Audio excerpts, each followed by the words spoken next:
The story of Notre Dame Cathedral is a wild ride of divine devotion, fiery destruction, and a little help from a hunchback with a big heart. Built back in 1163 during the reign of Louis VII, Notre Dame de Paris wasn't just another church, it was the church. Gothic architecture at its finest, it flaunted ribbed vaults, flying buttresses, and stained glass windows so stunning. They probably made medieval peasants wonder if heaven had moved to Paris.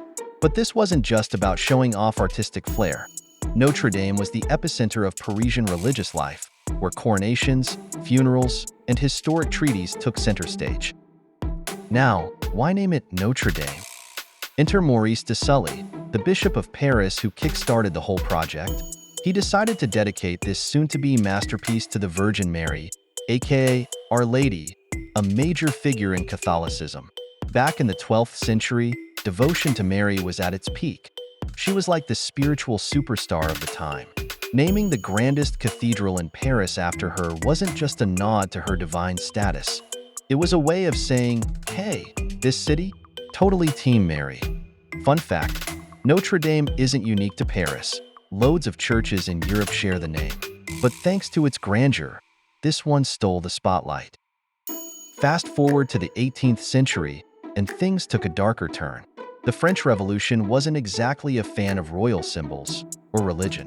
Notre Dame got wrecked. Its treasures were looted, statues decapitated, and the building rebranded as a temple of reason. Sacrilegious much? By the time the revolution was over, the cathedral was in shambles, and people thought it might be best to just, tear it down. Enter stage left, Victor Hugo. By the 19th century, this literary genius was horrified by the neglect of Paris medieval architecture. He looked at Notre Dame, falling apart and unloved, and decided to fight back the only way he knew how, with a novel. The Hunchback of Notre Dame, originally titled Notre Dame de Paris, because Victor knew branding wasn't just a love letter to the cathedral, it was a desperate SOS. Hugo wanted people to stop being Philistines and appreciate the art, history, and soul of the building.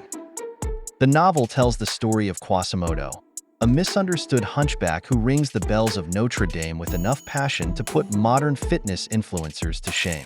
He wasn't just a dramatic invention, he's deeply symbolic. His physical deformity, the hunchback, represents how society neglects what it doesn't find beautiful or useful, just like how Notre Dame itself had been ignored and fallen into disrepair.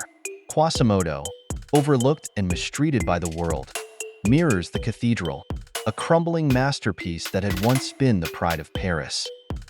Enter Esmeralda, a gorgeous, kind-hearted Romani dancer, and the scheming Archdeacon Frollo, and you've got a tragic love triangle hotter than the cathedral's later fire.